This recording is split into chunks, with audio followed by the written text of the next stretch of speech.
Hey everyone, welcome back. Thanks for joining us today. I've got a brand new story to share, so let's get started. As the last rays of the sun dipped below the horizon, I stepped off the bus, the familiar scent of home filling my lungs like a long-lost memory. After years in the unforgiving embrace of the military, a world defined by discipline and chaos, I was finally free to reclaim my life. But freedom can be deceptive. I could feel the weight of change in the air, a tension prickling at the back of my neck. "Hey, Marine!" a voice called out, breaking through my thoughts. It was Lieutenant Gregson, a buddy from my old unit, approaching with a grin and his hands shoved deep in his pockets. "You made it back in one piece. I was starting to wonder if you'd ever stop chasing ghosts." "Ghosts don't haunt me," I replied, forcing a smile that didn't quite reach my eyes. "I'm here now, though. What's the scene?" Gregson's expression shifted from jovial to somber. "You know how it is. Life goes on. But it might be good to check in on your wife. Heard some things." My gut twisted. "What kind of things?" "Just rumors. Nothing concrete. You know how small towns are." He hesitated, his eyes searching mine for something. "Just be careful, man. You're a hero around here, but you know how that can turn." I nodded, my heart sinking. "Thanks for the heads up." As Gregson walked away, I felt that familiar clench of anxiety in my gut. I hadn't been home long enough for the shadows of betrayal to creep in, but the tightening in my chest told me otherwise. I drove down the quiet streets, passing houses where memories lingered like ghosts. When I finally reached my home, a sense of foreboding washed over me. The door swung open, and my wife, Jenna, stood there with a smile that felt rehearsed. "You're home, finally." Her arms wrapped around me. I could sense something behind her eyes, a flicker of something I couldn't quite place. "Yeah, I'm back," I said, pulling her in closer. The warmth of her body felt familiar yet distant. "How have you been?" "Oh, just the usual. Work, taking care of things around here." She stepped back, her smile still plastered across her face, but her gaze darted away for a moment. "Let's celebrate tonight. I made your favorite meal." I forced a smile, but unease coiled tighter inside me. "Sounds great." Dinner came and went, filled with forced laughter that echoed hollowly against the walls. Jenna's phone buzzed repeatedly, each vibration sending a cold shiver down my spine. I couldn't shake the feeling that something was off, but I pushed it aside.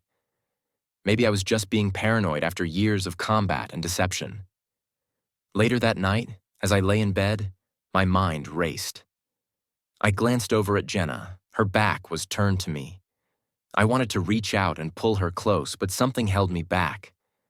The faint sound of her phone vibrating again deepened my sense of dread. I closed my eyes, trying to shake it off, but sleep eluded me. The next morning, I grabbed my phone and called Gregson. "Hey, it's me. You still around?" "Yeah, I'm here. What's up?" "I need you to do some digging for me. I have a feeling something's not right with Jenna." "On it. I'll let you know what I find." The day dragged on, and I felt the walls closing in. Jenna was vibrant and cheerful, but beneath the surface I sensed a current of tension. I caught her sneaking glances at her phone more than once, her expression shifting from excitement to anxiety. A suspicion settled in my gut. "You okay?" I asked during dinner, leaning forward to catch her gaze. "Of course, just—" She paused, her eyes flickering. "A lot on my mind with work. I studied her, searching for signs, but she was a master of disguise. "I'm here if you need to talk," I offered, but she waved her hand dismissively, a nervous laugh, escaping her lips. "I'm fine, really." As the days passed, my unease deepened. Gregson's updates started off sporadically, but soon they became alarming. "You were right, brother. I've been talking to some folks.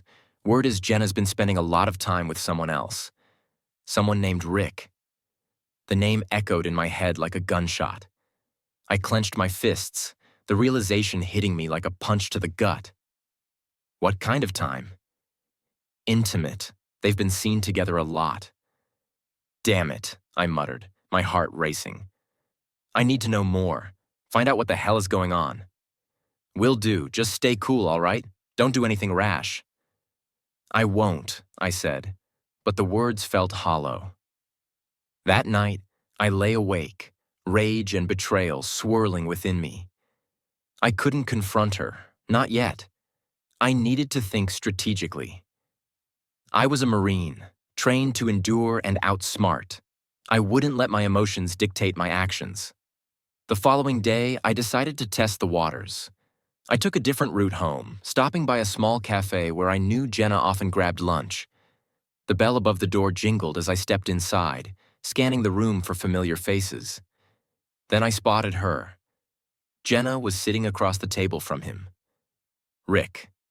They leaned in close, laughing, their chemistry palpable. My blood boiled. I couldn't hear their conversation, but the way she looked at him, the way her laughter flowed like water, felt like a knife twisting in my gut. I stepped outside, my heart racing as I pulled out my phone. Gregson, I said when he answered. I need you to do something for me. I need to know everything about Rick, where he works, his finances, everything. On it. Just stay calm. Calm? I laughed bitterly. I'll be calm when I've dealt with this. I hung up, my mind racing. I needed more than just information. I needed a plan. Confronting Jenna would only give her the chance to twist the truth and manipulate the situation. I had to be calculated, just like in the field. That night, I confronted her. Where were you today? Jenna looked up from her phone, feigning innocence. Just out. Just curious. I saw you at the cafe with Rick. Her face paled, and for a moment, I saw a flicker of fear. Oh, we were just talking about work, she said quickly. Talking? I leaned closer, my voice low. You don't talk that closely with someone who's just a colleague. It's not what you think, she protested, her voice rising. Paranoid? I felt my control slipping. I've fought in wars, Jenna. I know how to read people. You'd be wise to remember that. Stop it, she hissed, her eyes narrowing. You don't understand anything about my life. Then enlighten me, I shot back, anger bubbling. Because what I see looks like betrayal. The tension in the room thickened, suffocating us both. Jenna's expression shifted, and for the first time, I saw her mask slip. The anger melted into something darker. You think you can demand answers from me? You think you have any power here? Power? I scoffed. You've underestimated me, Jenna. You think I'm just some clueless civilian, but I'm still a Marine. I know how to fight back. She laughed, a bitter, cold sound. Fight back? You think that's going to change anything? I'm done with you. Her words settled like lead in my chest. You're making a mistake, I warned, trying to keep my voice steady. You don't know who you're messing with. Her laughter faded, replaced by an icy glare. What are you going to do? All your Marine buddies can't help you now. Watch me, I muttered, determination electrifying my veins. The following days were a blur of preparation. I reached out to my brothers, gathering information and resources.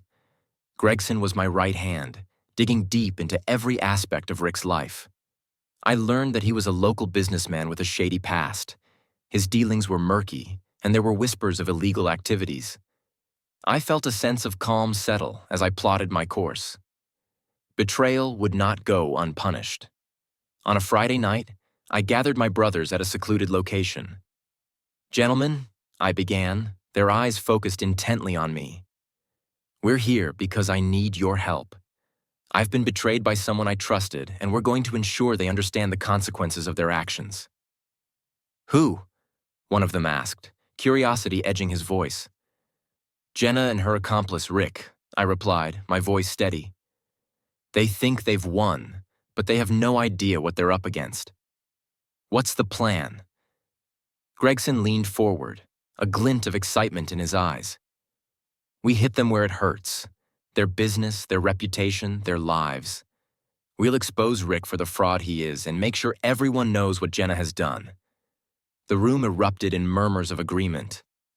Let's do it, one of my brothers growled, fierce determination in his gaze. The following week felt like a whirlwind.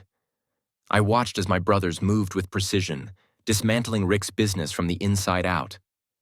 Financial records were leaked, connections severed, and soon Rick was reeling from the fallout, his accounts frozen, his reputation crumbling to ash. Meanwhile, Jenna remained blissfully unaware of the storm brewing around her. She continued her charade, convinced I was still the clueless husband she could manipulate. One evening, I confronted her again. "How's work going?" I asked, feigning casual interest. "It's fine," she replied, her tone clipped. "Why do you ask?" "Just curious. I heard some rumors about Rick's business, something about financial troubles." Her eyes darted, and I could see the panic flicker beneath her calm facade. "That's just gossip. You know how people are." "Gossip?" I leaned in, my voice low. "Seems a little more serious than that. I think it's time you start telling the truth." "I am telling the truth," she snapped, but I could see the cracks forming. "Not for long," I said, my voice steady. "Soon, everyone will know who you really are." The tension escalated, and I could see the fear creeping into her eyes. The realization hit me that everything she had built was beginning to unravel. Days later, I received a call from Gregson. "You're not going to believe this," he said, excitement buzzing in his voice. "I got my hands on some information that could be the final nail in the coffin for Rick." "What do you have?" My pulse quickened. "Evidence of his illegal dealings, tax evasion, money laundering, you name it. We can take him down hard." "Let's do it," I said, a cold smile creeping onto my face. "Make sure it's public." The plan unfolded like clockwork. We leaked the information to local news outlets, and within 24 hours, Rick's world came crashing down. Headlines screamed of scandal, and the fallout was swift. Jenna was blindsided. I watched her pace our living room, her phone glued to her ear, bewilderment etched across her face. "You don't understand. I didn't know, I swear," she shouted into the phone, but there was no sympathy in the voice on the other end. "Everything okay?" I asked, my voice dripping with false concern. "Shut up," she spat, spinning to face me. "This is all your fault. You did this." "Me?" I leaned back against the wall, crossing my arms. "I'm just a Marine, Jenna. You're the one who made this mess." Her expression shifted from anger to desperation. "I can fix this. Just give me time." "Time?" I laughed bitterly. "You've had all the time you needed, and look where it got you, on the brink of destruction." As the days dragged on, Rick's downfall spiraled out of control. Jenna's world became a prison of her own making, and I reveled in her unraveling. Friends turned against her, whispers of her betrayal spreading like wildfire.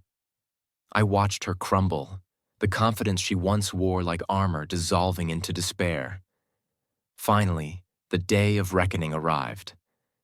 I gathered my brothers one last time, a silent pact forming between us. "Tonight," I said, my voice steady, "we finish this." We arrived at Jenna's place, the moonlight casting long shadows across the driveway. I felt adrenaline coursing through me, a sense of power and impending justice as we approached the door. I knocked firmly, the sound echoing through the empty night like a drum. Moments later, Jenna opened the door, her eyes widening in shock. "What are you doing here?" she stammered, her voice shaky. "Time to talk," I said, stepping inside with my brothers flanking me. "What do you want?" she demanded, but her facade had crumbled. "I want you to understand the consequences of your actions," I said, my voice low and steady. "You thought you could betray me without repercussions, but you forgot what I am and what you are." She laughed, but it was hollow, fear creeping into her laughter. A Marine? You think that matters now? It matters more than you know. I glanced at my brothers, who stood as silent sentinels, ready to enforce the gravity of my words. Rick's done. Your perfect life is collapsing, and soon you'll be left with nothing. You can't run from this. She stepped back, panic flashing in her eyes. No, you can't do this. I'll fight back. Fight back? I echoed, taking a step closer. You've lost that war. This is your reckoning. In that moment, I saw the truth in her eyes, a realization that she was trapped, her life unraveling like a frayed rope. Please, she begged, her voice breaking. I didn't mean for it to go this far. You thought wrong, I interrupted, my gaze unwavering. You betrayed your husband. You betrayed your family. Now it's time for the world to see who you really are. Her face shattered, and I watched as the weight of her actions crashed down upon her. I stepped back, my brothers shifting behind me, a silent wall of strength. With a final cold smile, I delivered the words that sealed her fate. As I turned to leave, I felt the weight lift from my shoulders. I had reclaimed my honor, my brothers beside me as we walked away from the wreckage of what had once been my life. Outside, the night air felt fresh, a new beginning waiting just beyond the horizon. I had endured, and in the face of betrayal, I had emerged stronger. As we disappeared into the shadows, I knew one thing for certain. Once a Marine, always a Marine.